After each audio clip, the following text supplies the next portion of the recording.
Hello mga bossing, good morning mga bossing.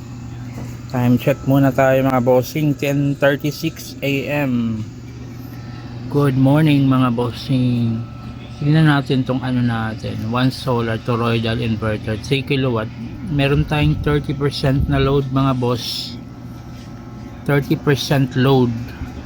So constant siya, 30% load. Tapos pag like maubos na yung tangke ng tubig, under yung 1.5 horsepower natin na Jetmatic, so akit na naman yan mga 60 or 70%. Tapos like after 2 or 3 minutes puno na siya yung tangke, mamamatay, babalik na naman siya dyan sa 30% load. Ganun lang mga boss. Ang naka-on nito pala ng mga loads natin ngayon is ano lang, mga TV, tatlong TV, isang ref, isang freezer, mga ceiling fan sa mga kwarto. Ilang kwarto ba meron kami? 1, 2, 3, 4, 5, 6, 7 rooms, mga ganun. Tapos may sala pa, mga ganun lang mga bossing, mga basic loads natin. Pero walang kaba mga boss, kasi pag ganitong mga oras kasi ganitong mga oras 10:37, sobrang lakas ng harvest natin. Gaya na lang ng SRNE natin na may dalawang 3 na 550 watts, 40 amps yan, pero nasa 30 amps ang harvest natin. 24 volts pala yung battery natin mga boss, at 24 volts, 5,376 watt hour, 24 volts. So yan, tapos yan 30 amps or nasa 75% yung harvest niya, kasi di ba 40 amps yung 1,100, nasa 30 amps, so 75%. Meron din tayong LED na 600 watts na nasa 13.7 amps ang harvest. 13.7 amps. So magkano na yung 30 plus 13.7, lagay na lang natin, i-round up natin to sa 14. So 14 plus 30 is 44. Meron pa tayong isang LED na 200 watts, step up na sa 4.27 amps. So 44 plus 4, lagay na natin sa 4 to. 44 plus 4 is 48. Tapos meron pa tayong isang LED pang-apat at huli nating MPPT SSC.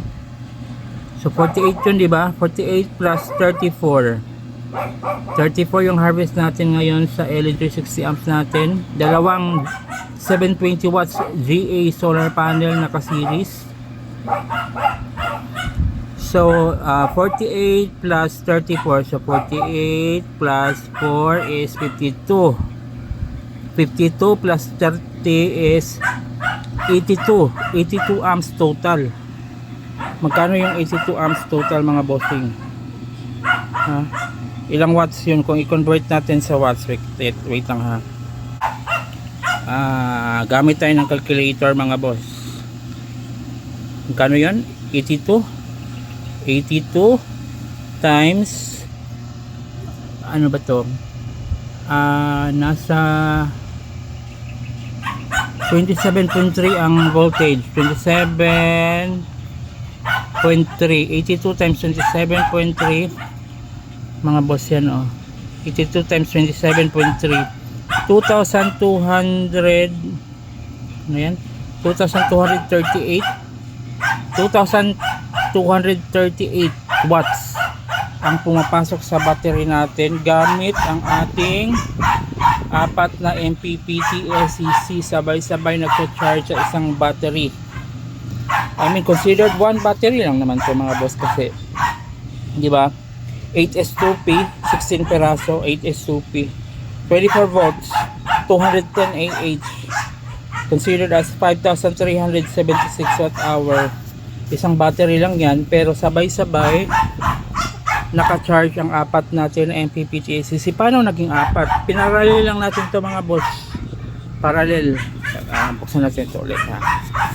Ayan, itong SRNE ito sa battery, di ba? Battery positive, battery negative. Ang positive battery output papunta sa main positive natin, di ba?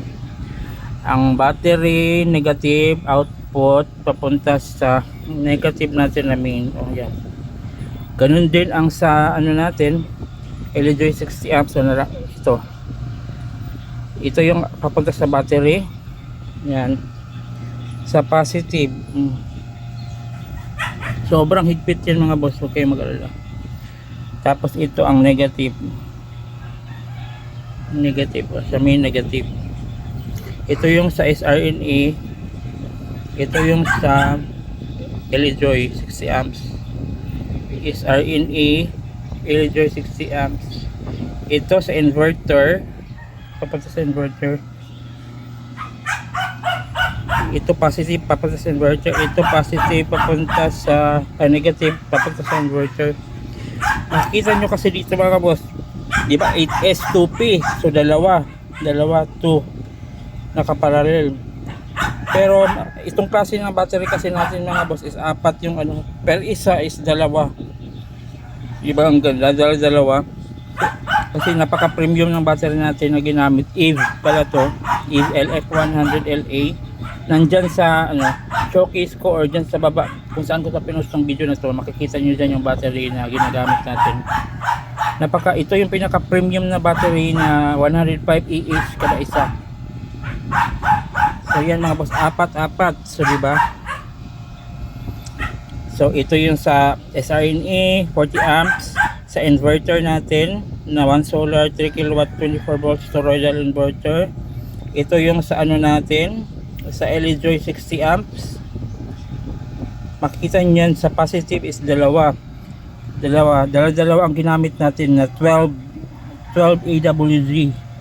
Dalawang 12 AWG para hindi talaga iinit kasi ang 12 AWG hanggang ano yata yan 30 amps ang max niya na hindi siya iinit. So dalawa yan 60.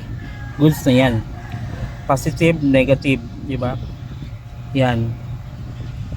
Tapos itong isa naman galing sa ito 14 AWG galing sa ating LG na 600 watts. LG na 600 watts na merong Busca 160 watts apat na ka-series. Yan. Tapos yung isa nating LG 200 watts step up na merong Hantec 160 watts na solar panel na nag-iisa. Ito naman yun. Ito yun. Kasi 4, 5, 6 hanggang 6 lang naman yan. 6 amps lang naman ang harvest niyan. So okay na ito, maliit na ano, speaker wire lang yata itong nilagay ko dyan, pero hindi naman nag-iinit, never nag-iinitin kasi less than 10 amps ang pumapasok sa gamit yon.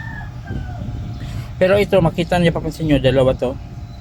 Ito yung sa LG 600 watts natin. Napapansin ko kasi pag itong LG 600 watts natin, umabot na siya ng 18-19 amps kasi di ba ang total nito ay 640 watts.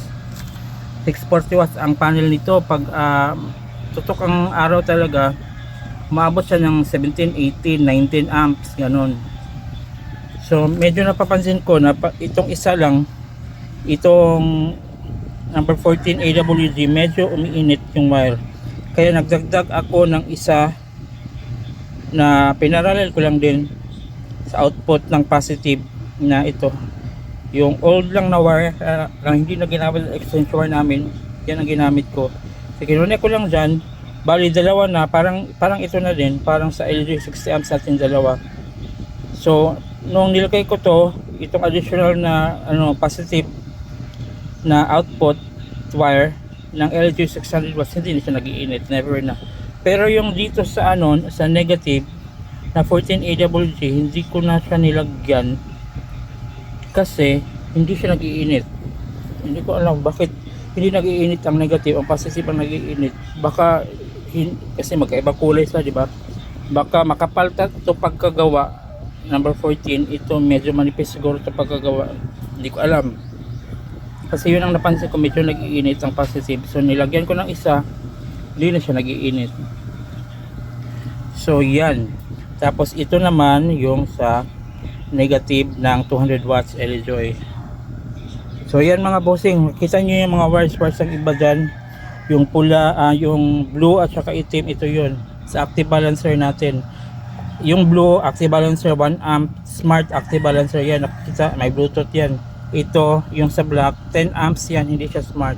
So yun lang mga bossing, ganun lang ang charging natin. So sa mga hindi pa nakapag-solar dyan, sana makapag-solar na rin kayo at para ma-experience na rin yun na experience natin na zero electricity bill daily, wala tayong binabayaran kuryente, hindi tayo nakakonect sa Meralco. So thank you Lord sa lahat ng blessings ng mga ito. Medyo mahal, medyo napamahal tayo dito pero okay lang kasi charge it to experience. God bless everyone, ingat palagi. Thank you Lord Jesus Christ, praise the Lord.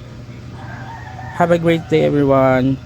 Paki-like and share na rin sa mga gusto malaman kung saan to nabili natin itong mga items natin dyan sa baba, pa-showcase natin or sa pin comments or sa kung saan ko to na post tong video na to. So God bless everyone, have a great day.